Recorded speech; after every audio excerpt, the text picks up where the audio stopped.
Jérémie, chapitre 36. La 4e année de Joachim, fils de Josias, roi de Juda, cette parole fut adressée à Jérémie de la part de l'Éternel, en ces mots.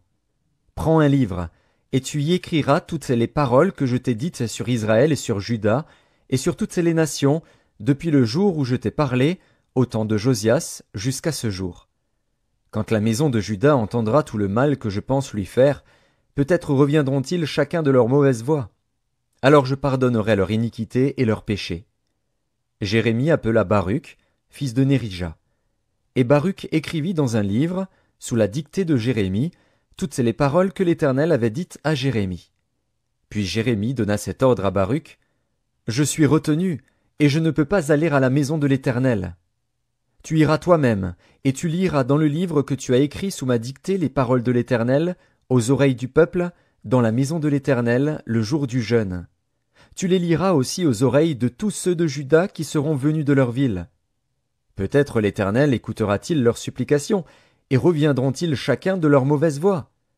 Car grande est la colère, la fureur dont l'Éternel a menacé ce peuple.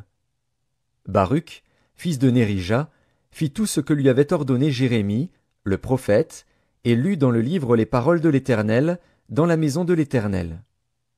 La 5e année de Joachim, fils de Josias, roi de Juda, le 9e mois, on publia un jeûne devant l'Éternel pour tout le peuple de Jérusalem et pour tout le peuple venu des villes de Juda à Jérusalem. Et Baruch lut dans le livre les paroles de Jérémie, aux oreilles de tout le peuple, dans la maison de l'Éternel, dans la chambre de Guémaria, fils de Shaphan, le secrétaire, dans le parvis supérieur, à l'entrée de la porte neuve de la maison de l'Éternel. Michée, fils de Guémaria, fils de Shaphan, ayant entendu toutes les paroles de l'Éternel contenues dans le livre, descendit à la maison du roi, dans la chambre du secrétaire, où étaient assis tous les chefs, Élishama, le secrétaire, Délaja, fils de Shemaéja, Elnathan, fils d'Akbor, Guémaria, fils de Shaphan, Sédécias, fils de Hanania, et tous les autres chefs. Et Michée leur rapporta toutes les paroles qu'il avait entendues lorsque Baruch lisait dans le livre, aux oreilles du peuple.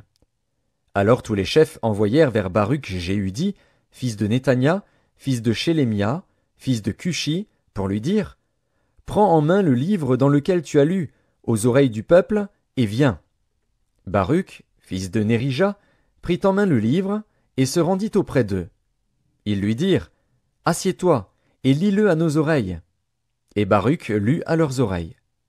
Lorsqu'ils eurent entendu toutes les paroles, ils se regardèrent avec effroi les uns les autres, et ils dirent à Baruch, « Nous rapporterons au roi toutes ces paroles. » Ils posèrent encore à Baruch cette question, « Dis-nous comment tu as écrit toutes ces paroles sous sa dictée. » Baruch leur répondit, « Il m'a dicté de sa bouche toutes ces paroles, et je les ai écrites dans ce livre avec de l'encre. » Les chefs dirent à Baruch, « Va, cache-toi, ainsi que Jérémie, et que personne ne sache où vous êtes. » Ils allèrent ensuite vers le roi dans la cour, laissant le livre dans la chambre d'Élishama, le secrétaire, et ils en rapportèrent toutes les paroles aux oreilles du roi.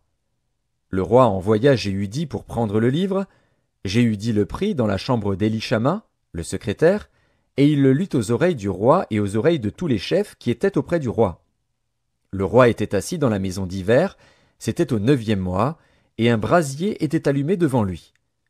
Lorsque Jéhudi eut lu 3 ou 4 feuilles, le roi coupa le livre avec le canif du secrétaire et le jeta dans le feu du brasier, où il fut entièrement consumé. Le roi et tous ses serviteurs, qui entendirent toutes ces paroles, ne furent point effrayés et ne déchirèrent point leurs vêtements. Elnathan, Délaja et Guémaria avaient fait des instances auprès du roi pour qu'il ne brûlât pas le livre, mais il ne les écouta pas. Le roi ordonna à Jérachmil, fils du roi, à Séraja, fils d'Azriel, et à Shélémia, fils d'Abdil, de saisir Baruch, le secrétaire, et Jérémie le prophète. Mais l'Éternel les cacha. La parole de l'Éternel fut adressée à Jérémie, en ces mots, après que le roi eut brûlé le livre contenant les paroles que Baruch avait écrites sous la dictée de Jérémie. Prends de nouveau un autre livre, et tu y écriras toutes les paroles qui étaient dans le premier livre qu'a brûlé Joachim, roi de Juda. Et sur Joachim, roi de Juda, tu diras, Ainsi parle l'Éternel. Tu as brûlé ce livre, en disant, pourquoi y as-tu écrit ces paroles? Le roi de Babylone viendra, il détruira ce pays, et il en fera disparaître les hommes et les bêtes. C'est pourquoi ainsi parle l'Éternel sur Joachim, roi de Juda. Aucun des siens ne sera assis sur le trône de David, et son cadavre sera exposé à la chaleur pendant le jour et au froid pendant la nuit. Je le châtierai, lui, sa postérité et ses serviteurs, à cause de leur iniquité, et je ferai venir sur eux, sur les habitants de Jérusalem et sur les hommes de Juda tous les malheurs dont je les ai menacés, sans qu'ils aient voulu m'écouter. Jérémie prit un autre livre, et le donna à Baruch, fils de Nérija, le secrétaire. Baruch y écrivit, sous la dictée de Jérémie, toutes les paroles du livre qu'avait brûlé au feu Joachim, roi de Juda. Beaucoup d'autres paroles semblables y furent encore ajoutées.